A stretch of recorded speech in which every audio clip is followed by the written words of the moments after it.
اعوذ باللہ من الشیطان الرجیم بسم اللہ الرحمن الرحیم۔ آیت نمبر 102 اور 103 کا ترجمہ اور تفسیر۔ وَاتَّبَعُوا مَا تَتْلُو الشَّيَاطِينُ عَلَى مُلْكِ سُلَيْمَانَ وَمَا كَفَرَ سُلَيْمَانُ وَلَكِنَّ الشَّيَاطِينَ كَفَرُوا يُعَلِّمُونَ النَّاسَ السِّحْرَ وَمَا أُنزِلَ عَلَى الْمَلَكَيْنِ بِبَابِلَ هَارُوتَ وَمَارُوتَ وَمَا يُعَلِّمَانِ مِنْ أَحَدٍ حَتَّى يَقُولَا إِنَّمَا نَحْنُ فِتْنَةٌ فَلَا تَكْفُرْ فَيَتَعَلَّمُونَ مِنْهُمَا مَا يُفَرِّقُونَ بِهِ بَيْنَ الْمَرْءِ وَزَوْجِهِ وَمَا هُمْ بِضَارِّينَ بِهِ مِنْ أَحَدٍ إِلَّا بِإِذْنِ اللَّهِ وَيَتَعَلَّمُونَ مَا يَضُرُّهُمْ وَلَا يَنْفَعُهُمْ وَلَقَدْ عَلِمُوا لَمَنِ اشْتَرَاهُ مَا لَهُ فِي الْآخِرَةِ مِنْ خَلَاقٍ وَلَبِئْسَ مَا شَرَوْا بِهِ أَنفُسَهُمْ لَوْ كَانُوا يَعْلَمُونَ۔ یہود کی خرابیوں کا ذکر ہو رہا ہے۔ سورۃ البقرہ کا اصل عنوان ہے یہود کی اصلاح اور مسلمانوں کے لیے ضروری احکام۔ بار بار آپ کے سامنے یہ ذکر ہو رہا ہے کہ مدینہ منورہ میں یہود کی بہت بڑی آبادی تھی اور مردم شماری کے اعتبار سے جزیرۃ العرب میں دوسری بڑی تعداد یہود کی تھی مشرکین کے بعد۔ آپ صلی اللہ علیہ وسلم جب مکہ مکرمہ سے ہجرت فرما کر کے مدینہ منورہ تشریف لے گئے، ان سے واسطہ پڑا، ان کے بڑے بڑے علماء تھے، مذہب کا علم رکھتے تھے، انہوں نے اچھی طریقے سے آپ کو پہچانا اور سورہ بقرہ کا نزول شروع ہوا، آخر تک چلتا رہا۔ اس صورت میں اللہ نے یہود کی خرابیوں کا ذکر کیا ہے، 40 خرابیوں کا ذکر کیا ہے۔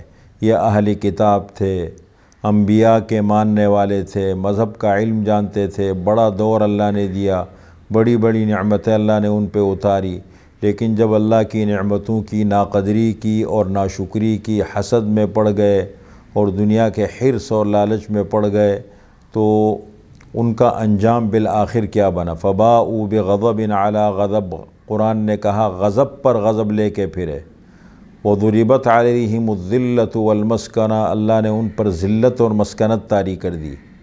تو ان کی ایک اور خرابی کا یہاں ذکر ہے کہ جادو کا عمل کرتے تھے۔ دنیا میں اس وقت سب سے زیادہ جو جادو میں مبتلا ہیں اور اس کو شر کے لیے استعمال کرتے ہیں، پہلے نمبر پر یہود کا طبقہ ہے، اور جادو کی بنیاد حسد کے اوپر ہے۔ اس میں حسد ہو تو جادو وہی آدمی کر سکتا ہے۔ تو یہ لوگ ایک تو جادو کرتے تھے، آپ صلی اللہ علیہ وسلم کے اوپر بھی جادو کیا تھا، قرآن کریم میں ہے، جس کے جواب میں اللہ تعالیٰ نے سورہ فلق اور سورہ ناس 2 صورتیں نازل فرمائی تھی۔ تو جادو کرتے تھے، اور پھر ایک تو یہ غلطی تھی، اور پھر اس جادو کی نسبت اللہ کے جلیل القدر نبی حضرت سلیمان علیہ السلام کی طرف کرتے تھے کہ یہ تو ہمیں حضرت سلیمان علیہ السلام کے ذریعے سے جادو کا عمل ملا۔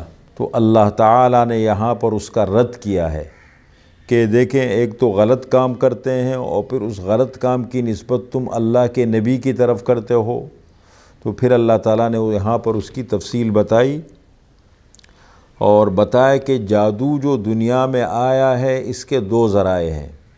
ایک حضرت سلیمان علیہ السلام کے دور میں چونکہ اللہ نے ان کو ایسی حکومت عطا کی تھی کہ اس جیسی حکومت کسی کو ملی ہے نہ مل سکتی ہے۔ جنات ان کے لیے مسخر تھے، شیاطین ان کے لیے مسخر تھے، ان سے خیر کا کام لیتے تھے جب چاہتے تھے، ہوا ان کے لیے مسخر تھی، دنیا کی جتنی باقی مخلوقات تھی سب ان کے لیے مسخر تھی، سب سے کام لیتے تھے۔ تو ایک تو ان کے دور میں ایسا ہوا کہ بعض جنات شیاطین نے یہ کام کیا، تو یہ کام ہوا ہے، جن لوگوں نے سیکھا ہوگا، لیکن یہ نہیں کہ حضرت سلیمان علیہ السلام نے کیا، ان کے دور میں ہوتا تھا، لیکن سلیمان علیہ السلام ظاہر بات ہے جب اللہ کے نبی تھے وہ تو منع فرماتے تھے ان چیزوں سے، اس لیے کہ یہ تو جادو کرنا، جادو کا اعتقاد رکھنا، یہ تو ایک کفر ہے، کفری عمل ہے۔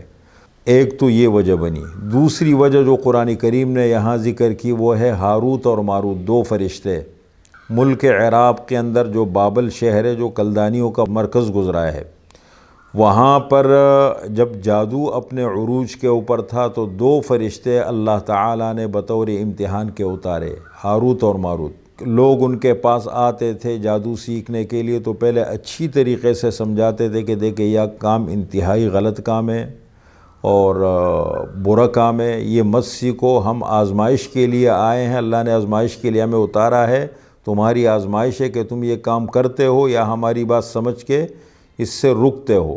لیکن اس کے باوجود بھی لوگ جادو کرتے تھے، اور پھر اس جادو کے ذریعے سے وہ کیا کرتے تھے، گھروں میں جدائیاں ڈالتے تھے، میاں بیوی میں اختلاف ڈالتے تھے یا لوگوں میں فتنہ پیدا کرتے تھے۔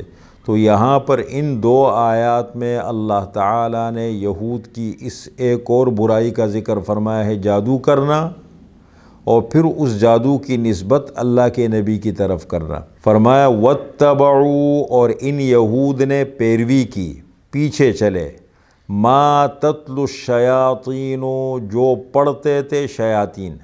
تلا یتلو، تلون کے معنی ہیں پیچھے چلنا، اور تلا یتلو تلاوتن کے معنی تلاوت کرنا۔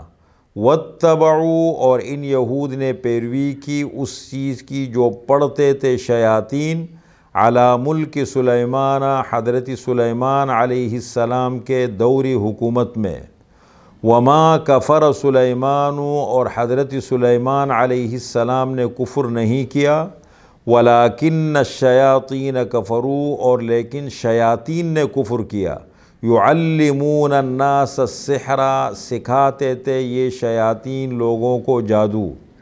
ایک وجہ یہ ہے شیاطین یہ سکھاتے تھے۔ نمبر 2، وما انزل علی الملکین، اور جو کچھ اتارا گیا 2 فرشتوں پر، ببابل، بابل نامی شہر میں، ہاروت و ماروت، جن کا نام ہاروت اور ماروت ہے۔ وما يعلمان من احد، اور وہ دونوں فرشتے نہیں سکھاتے تھے کسی ایک کو یہ کام جادو، حتی یقولا، یہاں تک کہ کہہ دیتے دونوں، انما نحن فتنۃ، پختہ بات ہے ہم آزمائش ہے، امتحان ہے، فلا تکفر، پس تم کفر مت کرو، یہ والا کام مت کرو، یہ بہت غلط کام ہے اور یہ کفر ہے۔ فیتعلمون منہما، اس کے باوجود بھی پس لوگ سیکھتے تھے ان دونوں فرشتوں سے، ما یفرقون بہ بین المرء وزوجہ، جس کے ذریعے سے وہ جدائی ڈالتے تھے آدمی اور اس کے بیوی کے درمیان، شوہر اور اس کی بیوی کے درمیان جدائی ڈالتے تھے۔ وما ہم بضارین بہ من احد، اور نہیں تھے وہ لوگ نقصان پہنچانے والے اس جادو کے ذریعے سے کسی ایک کو، الا باذن اللہ، مگر اللہ تعالیٰ کے حکم سے اور اللہ کی اجازت سے۔ وَيَتَعَلَّمُونَ، اور سیکھتے تھے یہ یہود، ما یضرہم، جو ان کو نقصان دے، ولا ینفعہم، اور ان کو فائدہ نہ دے۔ وَلَقَدْ عَلِمُوا، اور البتہ تحقیق یہ لوگ جانتے ہیں، لَمَنِ اشْتَرَاهُ، البتہ جس چیز کو انہوں نے خریدا، مَا لَهُ فِي الْآخِرَةِ مِنْ خَلَاقٍ، نہیں ہے ان کے لیے آخرت میں کوئی حصہ، جس جادو کو انہوں نے اختیار کیا اپنے آپ کو آخرت سے محروم کر دیا۔ وَلَبِئْسَ مَا شَرَوْا بِهِ أَنفُسَهُمْ، اور البتہ بری چیز ہے جس کے بدلے میں انہوں نے اپنی جانوں کو بیچا، وہ کیا ہے؟ جادو۔ لَوْ كَانُوا يَعْلَمُونَ، کاش کہ یہ لوگ اس حقیقت کو جان لیتے۔ آدمی تو وقتی چیزوں میں پڑھ کر کے انجام سے بے خبر ہو جاتا ہے، اگر ان کو پتہ ہوتا کہ اس کا انجام کیا ہے دنیا میں اور اس کا انجام کیا ہے آخرت میں، اس لیے کہ ہر غلط کام کا انجام دنیا میں بھی سامنے آتا ہے اور آخرت میں تو یقینی ہے، اور اب جان بھی لیا ہوگا انہوں نے۔ وَلَوْ أَنَّهُمْ آمَنُوا، اور اگر یہ لوگ ایمان لے آتے، وَاتَّقَوْا، اور تقوی اختیار کر لیتے، لَمَثُوبَةٌ مِّنْ عِنْدِ اللَّهِ خَيْرٌ، البتہ بدلہ دیا جاتا ان کو اللہ تعالیٰ کی طرف سے بہتر، بہت اچھا بدلہ ملتا۔ تقوی اللہ کی بڑی نعمت ہے، ایمان ہے۔ لَوْ كَانُوا يَعْلَمُونَ، کاش کہ یہ لوگ اس حقیقت